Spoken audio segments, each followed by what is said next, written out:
You're kicking it with G on your favorite station. The perfect station. 92 KELZ, the only station with new music, new artists, new sound.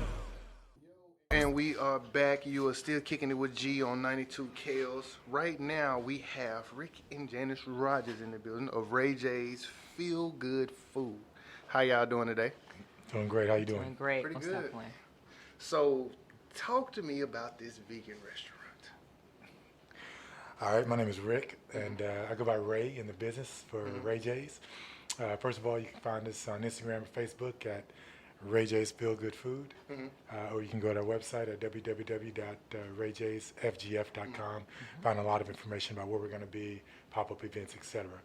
But as far as the vegan restaurant is concerned, we do a lot of pop-up events, and so we travel around the city of Houston, just sharing our passion of food and the vegan lifestyle with the customers. We call them our cousins, because once you eat our food, you're part of our family, and we want to take care of our family. So we've been doing this for about 4.5 months. Yes. And the community has been great, and love has been really good. So, 4.5 months is what you know. That's right. So, let's back this up. All right. I want to back it all the way up. All right. So, you guys are married, correct? Correct. 23 years and strong. First of all, that is let me just say that 23 years. We need to give a hand clap. Everybody out there, 23 years, y'all is the ultimate goal and go-to. I've been blessed. Thank you. Thank you So much. how did y'all, what made y'all be like, baby, you know what? Did you just like, we had to start a restaurant, or was y'all brainstorming? Or how did you come up with this idea? Well, I guess it's from just taking it back to the journey. You know, just thinking about my health. So about 15 years ago, we started going to the doctors, and as we were going to the doctors, mostly me, they said, my cholesterol was high, and I was like, well, I thought I ate a healthy diet. I was exercising, but they said my cholesterol was high, as well as I started having gallbladder issues. So when that started, it was really an issue of what am I doing? What am I eating? How can I control my health better? And then as I was working with my husband, he was just like, well, as we slowly transitioned, we started reading more. We started trying to understand what we were consuming. And then my husband was like, well, he's from Houston. He went to Booker T High School.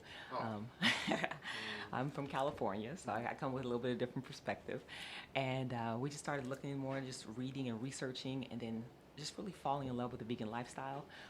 We started eating differently. First went to pescatarian, which is eating more fish, then vegetarian, then vegan. So it's a journey. I gotta ask, Yeah, because this is a soul food restaurant. You came from California. It is. You was eating totally different than how we was eating coming From the Rudy to the Tootie, man. I had it here in Houston, man. We had it. So, like, I know for a fact, it had to be not a complete culture shock, but coming over here, eating, doing all the different. Well, let me give you some context, though. I'm from California, but all my family, both from my mother's side and my father's side, is from Memphis, Tennessee. Oh, okay. Well, Yeah, you so- you still. So even though I was born and raised in California, all my roots, all my family, all my extended family are from Memphis, Tennessee. And I'm telling you, Southern cooking at its best. But unfortunately, from a health perspective, most of my family and a lot of my family were being diagnosed about 15 years ago with heart disease, cancers, as well as diabetes. So I was like, something's wrong. We're eating something wrong. So that's when we kind of both started really diving into how we eat, what we eat, and where our food comes from. So, how long did it take you to, I guess, perfect the recipes that you have? It takes a while. Yeah. What we really try to do is look at the recipe, look at the things that we have eaten traditionally as non-vegans, and what I try to do is deconstruct what I'm tasting and what I'm seeing, because we eat with our eyes, we smell, we eat with our taste buds, etc.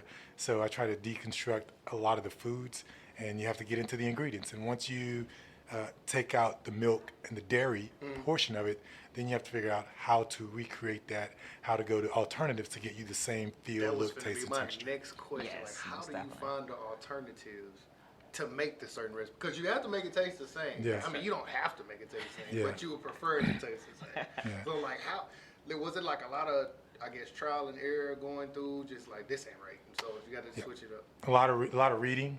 I went to culinary school for some time to understand what the ingredients were and how things were made and processed and produced at a non-vegan Where'd you go to culinary school?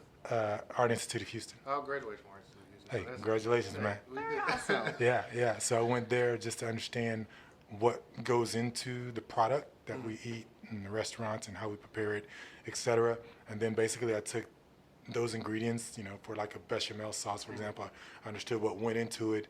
Then I understood, my wife did a lot of reading, helped me figure out, well, this is how you can make, buttermilk instead of using milk. This is how you can make an egg instead of using egg. You can use some flaxseed, etc. So once we understood the ingredients that we could substitute, then it was a matter of getting it to taste correctly, the right measurements and etc. to blend it together. And that's kind of how we've evolved to some of the things that we've cooked. So does vegetarian mean everything plant-based? No, vegetarian is just means everything, but you can still eat dairy. So Everything but dairy. that's right. So And meat. Yeah, of course. And vegan is no dairy products, no meat products, and no byproducts as well. Okay. So we don't consume like honey, and we also don't consume obviously anything from an animal. So like I'm really just fascinated on so many like recipes and being able to tweak it and come back and then still dress it up for it to still like look the same, like, cause I done tried vegan cheese before and it ain't too good. I mean, so I'm just like, we've tried, going the vegan route at first, is a trial and error, and you'll buy a lot of products and you'll probably eat a lot of products you don't want to eat because you spent money on it, but you may throw away some of the products because you have to train your palate. And so what she's done, one of our biggest products is our macaroni and cheese on our burger, which we brought you a little bit of that. And so she's been able to recreate the macaroni and the cheese blend, et cetera, to give our customers that taste. And vegans and non-vegans, about 40% of our clientele are non-vegans. and don't even know the difference. Yeah. And some of them don't know the difference. Some of them decide, I want to eat healthy, I want to get a healthy option, and they taste it and they don't have a problem with it at all. Yeah. This is amazing. Cause I'm just like, I never would, some of the stuff that I've seen, I wouldn't even expect, like, how do you even, I don't understand. Like, I just don't understand. But I know, what are some of the myths that go along with like being vegetarian? You know what I mean? Because it's so many things that are out there. People are like, oh, I don't get the nutrients. I ain't gonna be able to lift weights and do certain things. Right. Most definitely. I'll just take a little bit of that. Some of the things that people come out and ask me are really about protein. How do you get your protein? And I guess that's a myth. That's vegan, and vegan is not really a way you eat. It's a lifestyle. So it's not just a fad. It's not a trend. It's a lifestyle. So not only do we eat differently, but also we have a lot of focus on animal advocacy as well as environment and preserving the environment. But one of the myths is the protein. So you can very much get all your protein you need from all different type of green leafy vegetables like spinach and kale, broccoli, nuts and seeds. I can go on and on. Just there's tofu, tempeh. Now I ain't gonna lie. Like when I was in Savannah, this Jamaican lady, she put me on kalaloo, and that has been my favorite green with all the protein and nutrients into it. Most definitely. Absolutely. Most definitely. I mean, just to piggyback off of what she says, and I'll say it a little more bluntly, the protein that you're getting from the animals is a secondary source of protein anyway, because those animals are eating what? Plants. So usually That when makes it. See, so usually when gotta break it down when you for the break it simple down a one. little bit, the light bulb Yeah. goes off, right? And so we have to be careful when we want to be an advocacy for our lifestyle, but we don't want to insult anyone in their journey. But at some point in time, we have to talk about what reality is, and from that perspective, when you look at the animals and what they eat, right, and the animals that we eat, and, non-vegans eat, they're mostly eating plant. Like cows don't eat. Yeah. Cows don't eat cows. Pigs don't eat pigs. So they're getting their proteins from the same places: everything, plants, yeah. grains, vegetables. And hey, before we continue, if you don't mind, I need to introduce No, go ahead. Lil J right here. Let's put it on Lil J. Those of How you you who doing? have come out to our events have seen Lil J in the front, taking orders, greeting people. He does a great job for us. So if you want to introduce yourself, young man. Don't be scared. Come on, we got you. Hi, my name is Jordan Rogers. I'm basically the salesperson for Ray J's Feel Good Food. How long you been vegan? I've been vegan for around 4 to 5 months right now. Mostly because of my parents. I made the switch from I made the switch from being a vegetarian to vegan just past recently because I just figured out what they put in dairy, all the animal processes they have to make basically all the meat we people eat right now. It sounds like he got a good episode of What the Health. Hey, he'll go hard in a minute. We gotta watch him. We have to temper him down because he gets into it and he understands it, and, which is, for us is, one of the greatest things you can do is leave a legacy, leave something on this earth that you think is going to live and be here longer than you. And so when we're talking about our kids and whatever it is, whether it's health, whether it's physical fitness, whatever it is, but in this case, it does us well to know that we're kind of teaching him and he's taking on the lifestyle that hopefully he can provide to his kids, and they provide to their kids, make them healthier, preserve the environment, et cetera. So it's kind of good to see him being part of the family business and buying into it as well. And just one more thing, I do have to say, our older son, who's 19, is in college right now, Malik. He is not vegan at all, nor is he vegetarian. So it's a process. Everyone goes through their own journey. He tries different things, and so just shout out to all the listeners who aren't vegan. Try it. Try maybe one meal a week. I was just going to say, how can somebody transition into being a vegetarian? Like, I guess the little small baby step instead of going like cold turkey, like little bitty snacks that they can pick up on to kind of get it kick-started in their system. Most definitely. Well, some of the things that we used to do is just, again, once a week, we figure, how can we go vegan or vegetarian? And the simplest thing for me to say is, think about what you want to eat, maybe what you ate last week, cook the same thing, just take the meat out.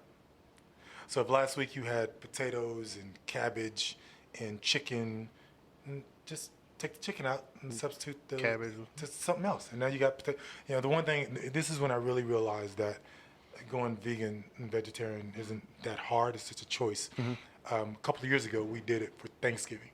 And, well, even before that, if you think about your own Thanksgiving, you go to your Thanksgiving spot, you get ready to grub. You've got everything on the table, right? Sweet potatoes, beans, macaroni and cheese. And I'm going to sleep. And you going to sleep. And you're going in hard, right? And the only thing that you really have on your table is a little bit of ham and turkey, right? That's meat based for Thanksgiving, right? So we're not talking about vegan. We're just talking about vegetarian in the transition. If you took away your turkey and you took away that ham, I was about to say pig, took away the ham. No disrespect. You take away the turkey and the ham, right? You still have enough food on your plate to be do full everything, and put you to sleep. You got your dressing. You still gonna You're still gonna get full, and you're gonna enjoy your meal. And so that was the first time I sat back and I looked at it because we were at family member's house, and I said, we can do this. We can have Thanksgiving just like this. Remove those two pieces of items of meat, and we're comfortable, we're happy, we're fulfilled, and we're on that transition. So I would say again, if you're trying to transition, think about what it is you ate if you want to start, and just fix the same thing and just take the meat out for dinner. And do something different for lunch and breakfast. Convert to smoothies or oatmeal or things of that nature versus your bacon and your eggs. So there's some ways to do it. I didn't realize food was addictive until actually really thinking about it. Because once you get so used to putting certain things in your body the taste of it, you really start like, I can't. I need this, and it never really clicked to me until actually when my wife started transitioning into a vegetarian and doing certain things. I'm like, okay, I'll try it. Yeah. That first day, I was like, okay. So you have to start getting the shakes and everything. Some meat got to come from somewhere. I don't know where. Well, it's a mental conditioning, and that's it's a habit, and that's what we go back to a lot. Is unfortunately a lot of things that we've been taught in our community, in society, but in our community are things that have been conditioned for us, right? We learned it, maybe someone told it to us, and therefore it became part of our habit. And so you have to kind of recondition yourself, and you have to question, why am I eating these things? Why do I like these things? And then when you start doing a lot more reading, you'll find out there are a lot of factors contributing to why you like those things other than just being taught. There are some hormones and chemicals and things in meat and dairy that make you crave it, just like chocolate. Things that make you crave chocolate. There are things that make you crave cheese, and they're in there. And so you may not understand why you're craving it, but you're being given that information or given that food, and you just have to kind of re-educate yourself deconstruct what you've learned and try to make some choices, to move you on down the I road. definitely agree because, boy, once it get up in there, you definitely going to want that. Whatever they put in there, they definitely put the right ingredients in there to get you. So from you being a former chef, I'm going to ask this question for all the vegans out there. Like I told my wife, I don't believe that Impossible Burger, that Beyond Meat stuff that they be selling at Whole Food Market. Like, okay, first of all, you can't tell me this is meat, but it ain't meat. It look like, you know what I mean? Like, what is this made in the lab processed meat that they got going on here? Mm-hmm. Do you believe in Impossible Burger? Well, I'm going to tell you what, we don't serve Impossible Burger. But look, what Lil Jay's about to do, because you hit a, we you hit got a a point. whole- If you turn that over, one thing that we do for our cousins and our customers, we tell them exactly what they're eating. So we let you know what you're putting and what you're consuming in your body, and normally you don't get that in a lot of different places. The other thing, since it's ironic that you brought up Beyond Meat and Impossible Burger, what we bought you here today is a macaroni and cheese barbecue burger. And this particular product is made of Beyond Meat. And so we go through a process of taking it from how they produce it, and then we go and get it chefed up, put our own special touches on it. But to get to your point, we do, right? I mean, it's a lifestyle, right? So Beyond Meat is made of pea protein, okay? So you can construct and you can get your protein from a lot of different places other than animals. And so we do a lot of research on what it is that we're eating. So we have to believe it. If we didn't believe it, we wouldn't eat it, and we definitely wouldn't serve it to our customers. So this burger is going to give me 20 grams of protein. That's right. And 0 cholesterol. That's a lot of protein in a burger. That's a lot of protein. Mythbuster number one, right? Getting back to your first question, Hey, right? that's a lot of protein in a burger. And it includes also beets. So you have the beets, you have the pea protein, you have a lot of things that really break down the macronutrients in the burger to really provide the nutrition we need without the cholesterol, without the heart clogging cholesterol that meat and dairy products provide. Is there, question, you're a vegetarian. What are some of the key things you need to make all your food? That, like there they have milk. Milk and eggs usually go with most of all the recipes. Right. Without dairy, like, do you need soy? Do you need? Yes. So if you're talking about substituting types of products, so obviously as a vegetarian, you can eat any vegetable that you want, prepare it like you want without the meat. If you're talking about moving away from the dairy, it just depends on what you're trying to create. Some dairy substitutes like oat milk, soy milk, so oat, like grain and oats, has a much creamier consistency, and so it'll give you the good flavor and texture that you're looking for if you're trying to make, what'd you make, like pancakes this weekend? Yeah, like there's pancakes this weekend. Instead of buttermilk, to make them fluffy and rise really nicely, what I use is apple cider vinegar as well. And then you would think apple cider vinegar, believe me, they're delicious. But you take apple cider vinegar and actually take soy milk, and then you put the apple cider vinegar, just 1 tablespoon for 1 cup.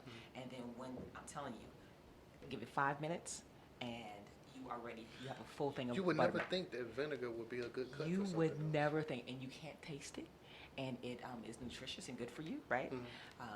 And then when you put it in your food, it's amazing. And so those are the kind of things. Flax meal. Flax meal.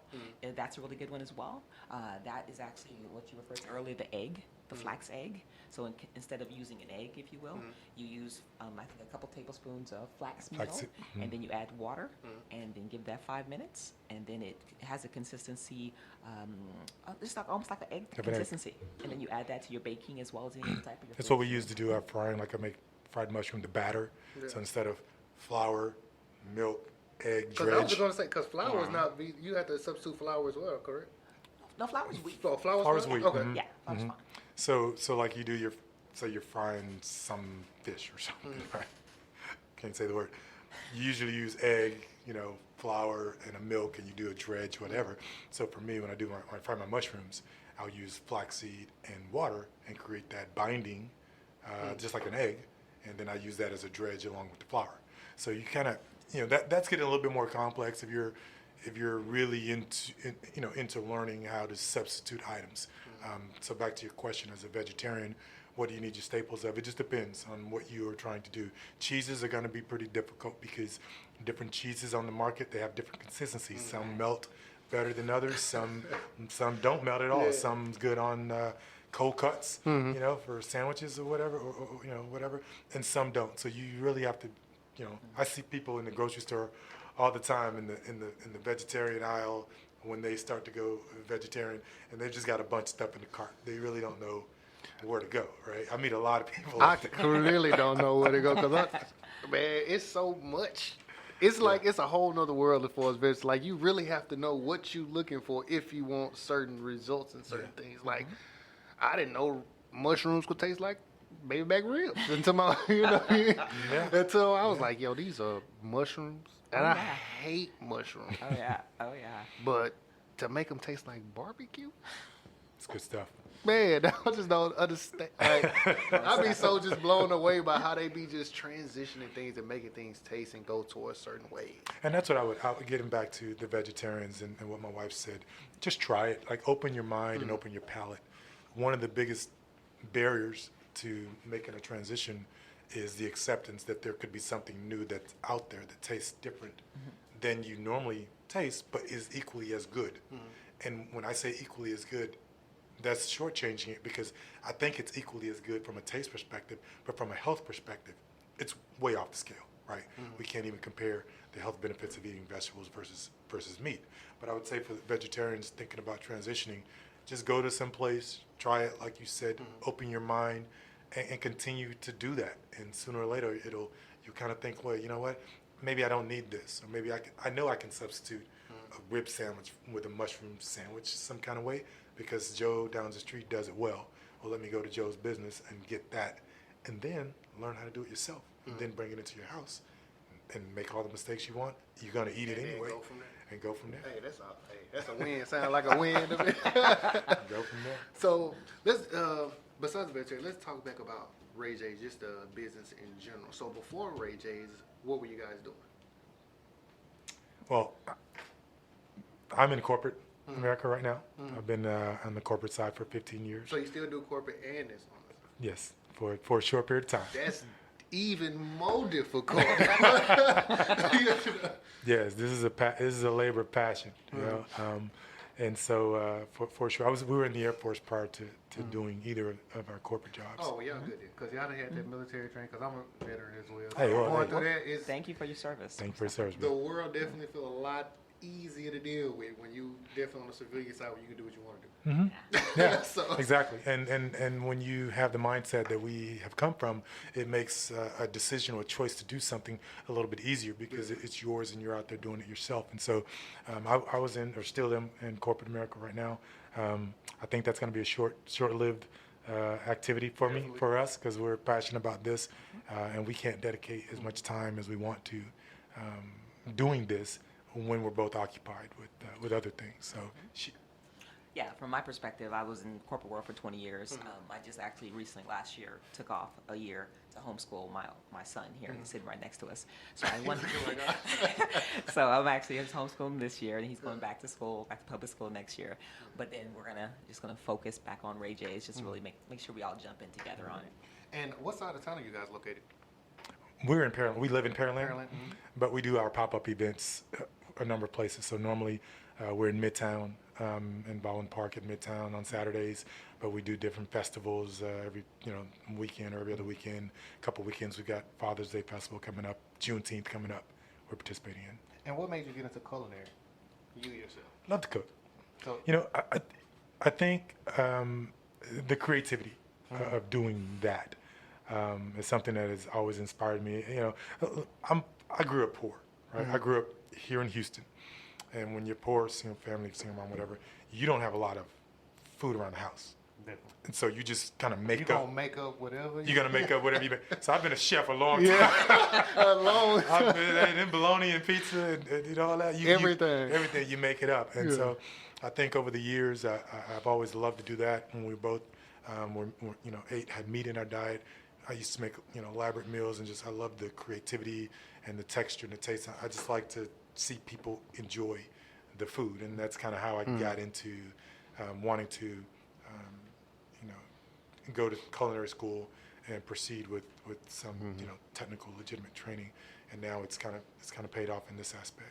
Like, when did you guys know, like, you know what, we got to get a restaurant? Like, when was the key thing? Like, when was that conversation? Like, you know what, I'm tired of doing this. Let's just do this.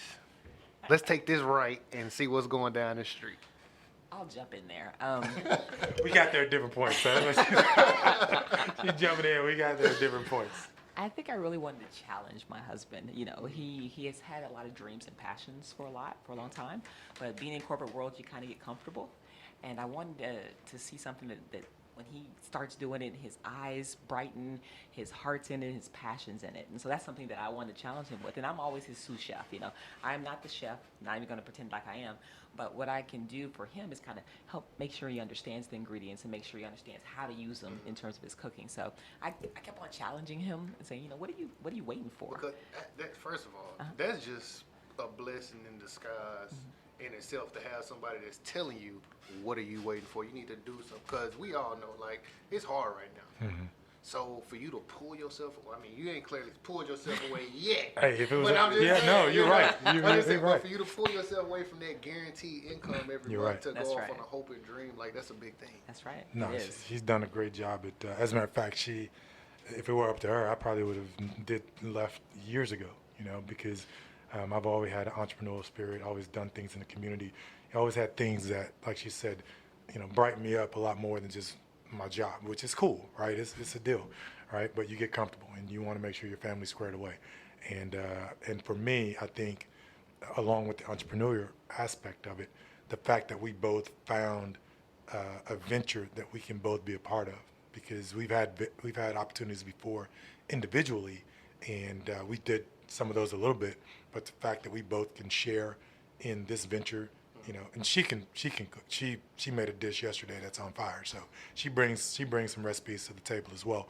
But for us to be able to communicate and talk about the same goal, the same vision, the same product, that's helped a lot more. When we found that, you know, that's when I said, hey, Rick, if it's not going to happen now, it's never going to happen. If you're not going to pull yourself away to be part of your family, to be part of something that's healthy and you can share with the environment and the community and other people, if you don't do this now, you know, you're going to regret it, and the next thing isn't going to be as fulfilling. So that's kind of how we ended up in this way. This is definitely an inspiring story on more occasions than one. Just the fact that, for the people that's listening, I'm just going to say, first of all, y'all have been married 23 years, correct?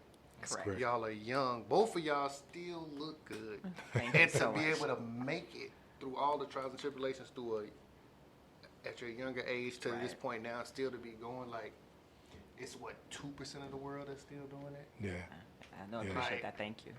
I just, You- man, like, just, and both of y'all are feeding off each other, just giving each other, pushing each other for, like, it's rare that you actually hear that and it be genuine, and it feels genuine. Yeah. Well, thanks, man. I appreciate it. And I'm gonna say this, and you're gonna think I'm making this up just because we're in the restaurant business, man. But you know, we cook at home a lot, and we did it before the business. And we had our sons sit at the table, they cook, we talk, and it just surrounded around food and around the feeling of coming together as a family at the end of the day and sharing conversation. Because I tell my son that all the time. I said, hey, man, this is a great feeling when you have your family together, you know, around and you're eating and you're talking, whatever. So, you know, take that for what it's worth. If you're out there and you're working through, you know, situations and you work 8 hours a day or you hardly see each other, when you've got some time that you can really be together. And for us, it was always around, you know, dinner when things kind of settle down, which is kind of why we end up cooking together a lot. Take advantage of that time, because God's giving you that time for a reason, and that's gonna flourish and give you different opportunities. That one thing that you just talked about, almost half the families, I would even say a third only do.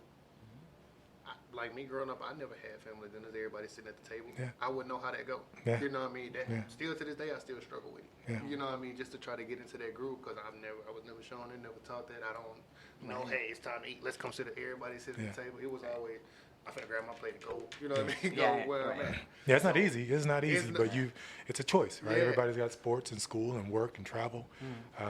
But when you have the opportunity to do it, it pays off, and it's a benefit when you can be around your family and get that love from each other and help each other out. So for us, that's how it's evolved. It could be other things for other people, but that's kind of how we have managed to, really center ourselves at the end of the day. And I see that's how y'all got that feel good in y'all name, because Ray J's feels good. I'm telling you. Most definitely. We want our family, and like we alluded to earlier, it's no joke, right? I mean, we started this with our own families, and people who aren't used to the situation, they look at you a certain way. But hey, we found something. So if I found something that's good, why wouldn't I share it? If I found a way for you to make $1 million, in some investment deal, why wouldn't I share that opportunity for better life, better wealth, better health? So we started it with our family because we want them to feel as good as we feel, right? And so we try to educate them, and likewise with our customers and cousins. It's all feel. You look good, you feel good, you eat good, and then it goes from there. So that's kind of how it all stuck together. Yeah. That's good. So do you, before we get up out of here, I know we're kind of running short on time. Do you feel any expansion is coming? Most definitely. Most definitely. We're looking at a couple different things. First, we're going to look up actually doing more pop-ups in Houston, so doing different areas, possibly going to maybe to Katy or to some other more north areas in Houston. We're also looking at, we're trying to figure out now between a food truck or a brick and mortar right now, and the location. That's a tough call, yeah. Houston is really up in between both. Like, it's a toss-up between both. Yes. So kind of like, we're thinking within the next year. Currently, we're working on the business plan. We're finalizing it now, so we'll be looking at investors probably in the next 6 months to a year, and then we're gonna seriously blow up in terms of trying to figure out where we land, location as well as the next step. Next step, yeah. For us, it's we have a brand. I mean, if you can't feel it and see it, it's not just about serving food, right? It's about my wife gardens, and you got a lot of garden. We got 18 different vegetables and herbs in our backyard that we bring to the table. So we want to teach people about garden to table. We want to educate people. So we're trying to build That's a big thing as well. Yeah. So you got to know where your food's coming from. That's right. Definitely. And so we're trying to build a brand around those tenets of education, health, nutrition, environment, et cetera. So to do that, it takes some thought on which one's going to be more fruitful for us, the truck or the building, right? So there's a lot of options and decisions out there. But if you want to come out and see us in Pearland on June 15th, I believe that's the Juneteenth. Pearland Town Center is having a Juneteenth celebration, so we're going to be a part of that, helping educate folks, providing some food out there as well. Check out our Instagram. You can follow us in Pearland. On July 13th, remember the big veg fest. There's a big veg fest at Minute Maid Park on July 13th. Minute Maid Park, July 13th. Yes. Gotcha. About 8,000 to 10,000 people are supposed to be there. That's going to be a huge event. Huge. Come early. We got lines. We got lines, and they get long. So come early. Man, so before we get up out here, y'all go ahead and drop your social media, email, and where they can get in contact with you. Okay. So you can find us on Instagram and Facebook at Ray J's Feel Good Food. And you can find us on the website at www.rayjsfgf.com. So if you want to get in touch with us, we have events. We dabble a little bit in catering and a little bit in meal prep. So, or if you just want to send us a DM and just talk to us, a lot of people, I give them my card, and I'd say if you have any questions about the lifestyle, give me a call, give us a DM, and we'll work through you and just educate you. So it doesn't have to be all about business; it's about health and wealth and lifestyle. So please reach out to us and contact us. You're kicking it with G on your favorite station. The perfect station. 92 KELZ, the only station with new music, new artists, new sound.